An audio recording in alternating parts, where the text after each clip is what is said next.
আসসালামু আলাইকুম। আমাকে একজনা দুইটা আখ খেতে দিয়েছিল।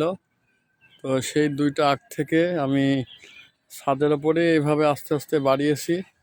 এই দুইটা আখ আমি এই ব্যারেলের ভিতরে লাগাই প্রথমে, পরে আস্তে আস্তে ছাদের ওপরে এইভাবে ক্রেডে আমি আখ বাড়িয়েছি। তারপরে এখান থেকে আখ নিয়ে গিয়ে মাঠেও প্রায়